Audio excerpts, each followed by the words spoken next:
Hoy en la República Dominicana se está discutiendo una propuesta de servicio militar obligatorio. Y más allá de las posiciones a favor o en contra, hay algo importante.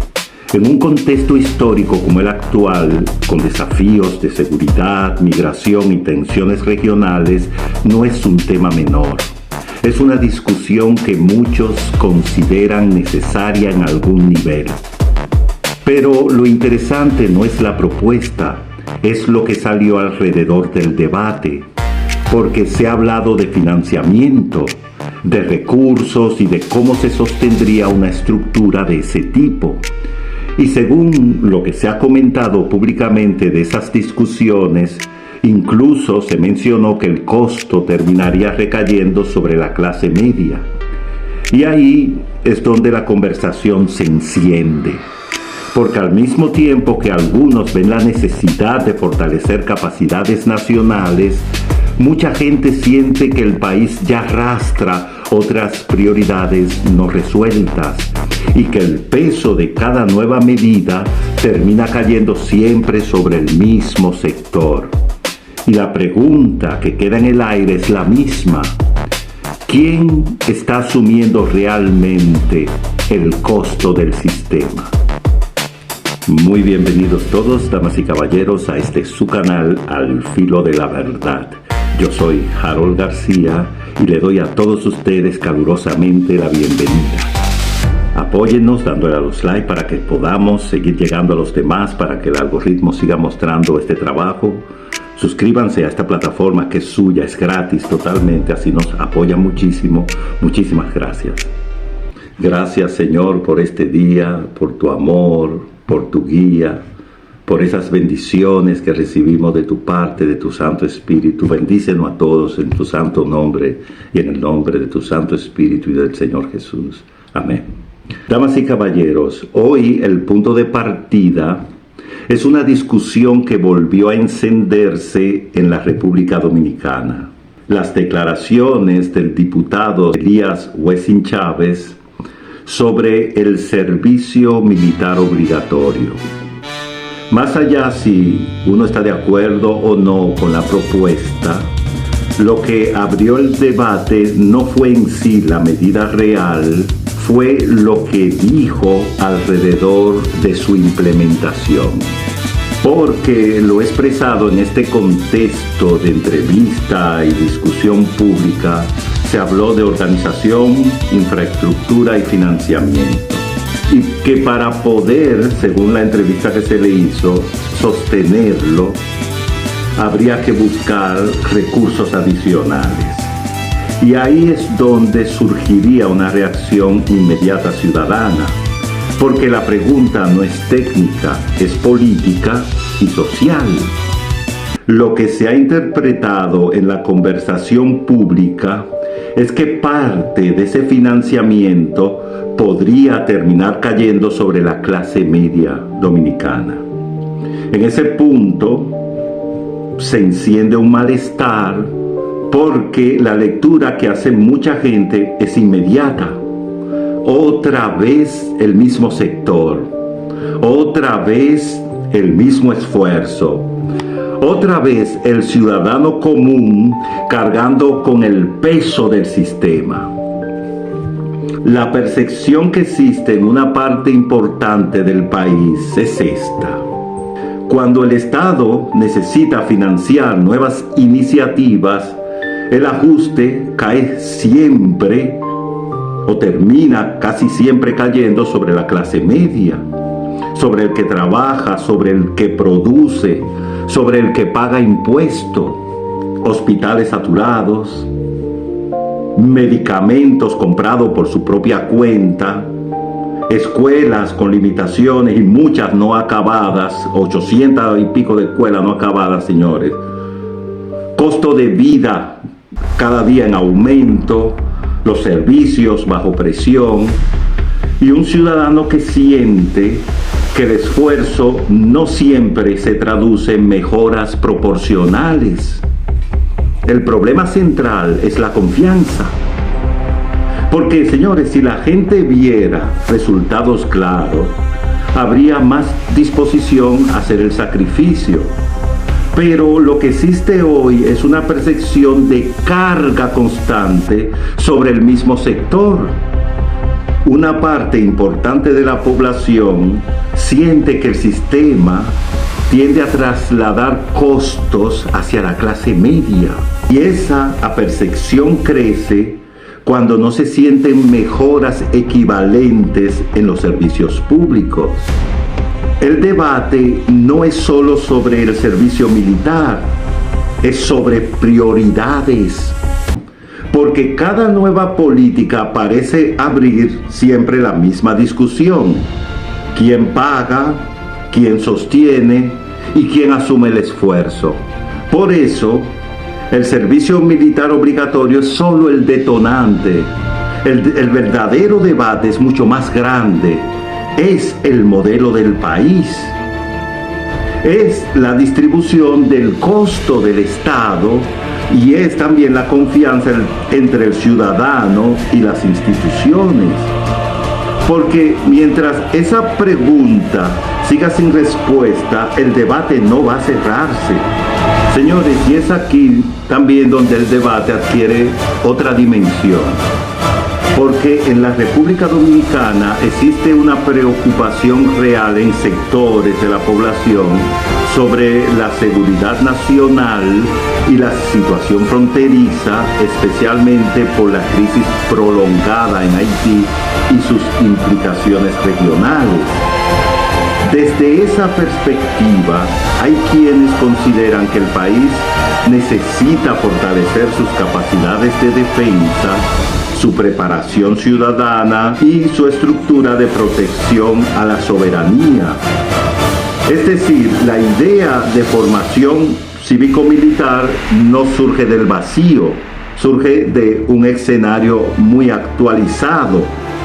Surge dentro de una preocupación legítima de seguridad y estabilidad nacional. El punto crítico es el contexto en el que esa propuesta se plantea. Porque una cosa es hablar de formación ciudadana, disciplina y defensa nacional en un país con instituciones altamente eficientes, con servicios públicos sólidos, con igualdad de oportunidades y con una estructura social integrada. No sería ninguna dificultad. Señores, pero una cosa muy distinta es plantear medidas de gran escala en un país donde una parte importante de la población percibe debilidades estructurales en el funcionamiento del Estado. Existen preocupaciones sobre varios elementos. El uso del endeudamiento público y su impacto real en la vida de los ciudadanos, en la vida cotidiana, la calidad también del gasto público y su eficiencia. Señores, la percepción de concentración de grandes contratos en determinados sectores económicos, las limitaciones en servicios básicos como salud, educación y seguridad. Señores, y estos no son elementos que están aislados, sino esto es parte de una misma percepción estructural en todo el país y la sensación de deterioro en la capacidad institucional de respuestas, no como elementos aislados, sino como una parte de una misma percepción estructural. La de un Estado que crece en recursos, pero cuya traducción en bienestar no siempre es percibida de forma proporcional por la ciudadanía. Y aquí, naturalmente, aparece el núcleo del debate, y es la capacidad real del sistema para implementar políticas de gran impacto sin generar efectos secundarios. Señores, porque cualquier política como el servicio militar obligatorio no es solo una decisión administrativa, es una transformación social profunda. Y esa transformación requiere de algo más que voluntad política. Requiere capacidad institucional, cohesión social y oportunidades reales de integración. Porque si un Estado impulsa procesos de formación masiva, pero al mismo tiempo no puede garantizar suficientes oportunidades de empleo, educación técnica o movilidad social, entonces puede generarse una tensión adicional, la de ciudadanos formados sin una estructura económica plenamente capaz de absorberlos. Y eso, señores, no resuelve automáticamente los problemas estructurales. Puede incluso complejizarlos si no se gestionan adecuadamente. En paralelo a estos debates, también existe una preocupación creciente en la esfera pública sobre el papel de la regulación en los medios digitales y la libertad de expresión. En la opinión ciudadana se discute la posibilidad de que ciertos marcos legales puedan influir en la forma en que se denuncia, se critica o se fiscaliza públicamente el accionar del poder. Aquí el punto no es solo legal, es de confianza, porque la democracia no depende únicamente de las instituciones formales. Depende de la percepción que tenga la gente de libertad para expresarse, para cuestionar, para participar, etc. Todo esto está construyendo una sensación social acumulada. La percepción de que existe una tensión entre el poder institucional y el espacio ciudadano de expresión y competencia. Señores, y cuando esa percepción crece, el efecto no es inmediato, pero sí profundo. Erosiona la confianza. Mientras tanto, el país sigue mostrando crecimiento económico en indicadores generales, pero en la expresión de muchos ciudadanos, ese crecimiento no siempre se traduce en mejoras equivalentes. Y esa brecha, señores, entre cifras y realidad se convierte en uno de los puntos más sensibles del debate nacional. Porque el ciudadano no vive en indicadores, el ciudadano vive en el día a día. Por eso, más allá de las propuestas del servicio militar obligatorio o de cualquier otra política estructural, el debate real no es solo sobre la idea, es sobre la capacidad del sistema de sostener esa idea sin profundizar tensiones existentes. Es sobre la confianza, señores, en el Estado. Es sobre la distribución del desarrollo que estamos hablando en el sentido de la confianza. Es sobre la percepción de equidad. Es sobre el funcionamiento real de las instituciones. Y al final, la pregunta que queda abierta no es solo política, es estructural. ¿Cómo se construye un país donde el crecimiento económico, la seguridad nacional, la libertad de expresión y el bienestar del ciudadano puedan coexistir de manera equilibrada?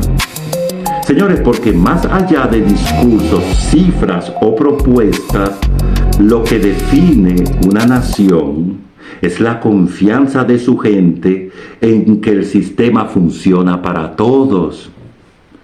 Señores, y hoy esa confianza está siendo puesta a prueba. Sabemos que la República Dominicana ha vivido durante casi 40 años un proceso de desarrollo político, social y estructural. Eso es un hecho. Sin embargo, hay una percepción cada vez más extendida en una parte importante de la ciudadanía, y es que ese desarrollo no ha sido del todo equilibrado. No se siente como un crecimiento que haya llegado a todos por igual. Más bien se percibe que los beneficios han sido concentrados en los mismos sectores, en los mismos grupos, en los mismos espacios de poder económico y político. Y eso genera una pregunta inevitable. ¿Para quién está creciendo realmente la economía? Porque cuando se habla de crecimiento, muchas veces se habla de indicadores, se habla de cifras, se habla de sectores que avanzan, pero el ciudadano común, el de a pie, muchas veces no siente ese mismo progreso en su vida diaria. En teoría, la Constitución es clara. El ciudadano tiene derecho a votar y también tiene derecho a ser elegido. Señores, eso es parte fundamental de cualquier sistema democrático. Sin embargo, en la práctica, muchos ciudadanos sienten que ese derecho encuentra obstáculos reales. Obstáculos que no siempre son visibles al principio, pero que se manifiestan cuando alguien intenta participar fuera de esas estructuras tradicionales. Se ha discutido incluso la existencia de leyes que limitan la participación de candidatos independientes, obligando en la práctica a que cualquier aspiración política tenga que pasar por un partido. Y eso, naturalmente, ha abrido un debate profundo, porque hay quienes entienden que eso fortalece a este sistema, pero hay otros que también sienten que eso restringe la competencia, y cuando la competencia se restringe, la democracia se siente más cerrada. Otro elemento que alimenta esta percepción es la desconfianza institucional. En los últimos años, el país ha visto múltiples casos de investigación pública, casos que son altamente conocidos por la ciudadanía, casos que ya sabemos han ocupado muchos titulares y que han dejado una sensación persistente en la opinión pública.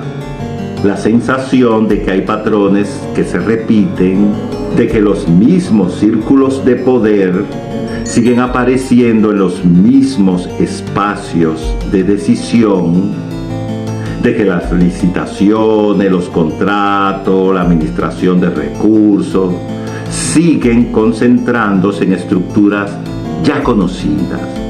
Y más allá del caso específico, lo que queda es una percepción de continuidad, una percepción de repetición, y esa percepción impacta directamente la confianza del ciudadano. Y en paralelo a esto, surgen también preocupaciones, como diríamos, de la libertad de expresión, especialmente en el entorno digital. Porque hoy en día las redes sociales y los medios digitales se han convertido en espacios fundamentales de opinión pública. Y cualquier intento de regulación naturalmente genera debates, genera tensión, genera preocupación en diferentes sectores. Señores, y a esto también naturalmente se suman otros desafíos estructurales en nuestro país, como la inmigración. Indudablemente, la capacidad institucional para gestionarla, los debates sobre identidad nacional, porque, señores, que la Junta Central Electoral registró 1.200.000, 300.000 haitianos como dominicanos por un error técnico.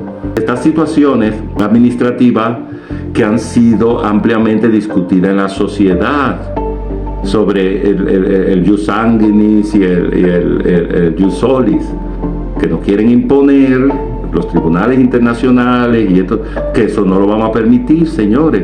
Pero este gobierno le está facilitando a esas organizaciones, por encima de la voluntad del pueblo, de proyectar esos intereses internacionales en nuestro sistema democrático.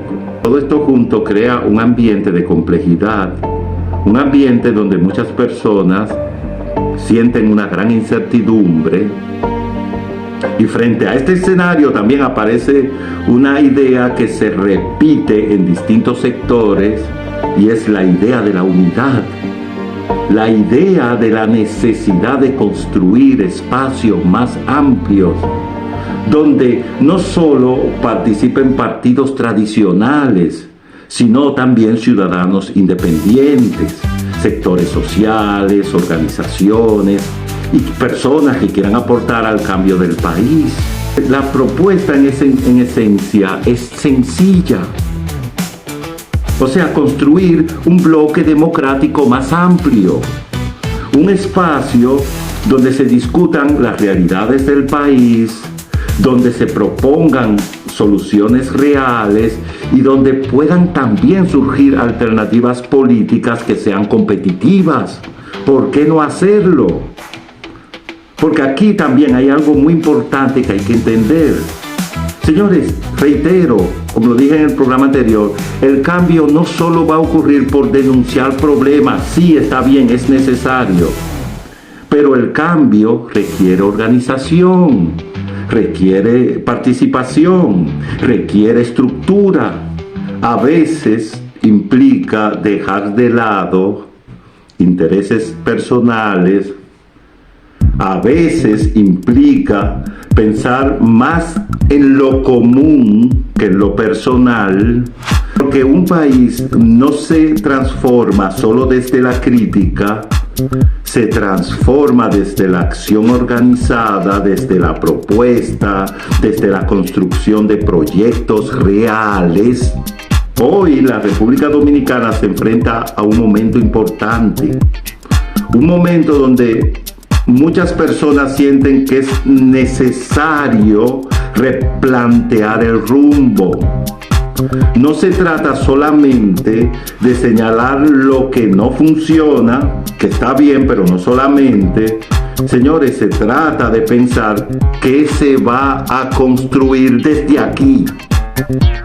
Es muy importante, porque el futuro del país no depende únicamente de quienes están en el poder, también depende de la capacidad de la sociedad de organizarse, de proponer, de participar y de exigir, porque al final el rumbo de un país siempre se define en el equilibrio entre las instituciones y la voluntad de su gente.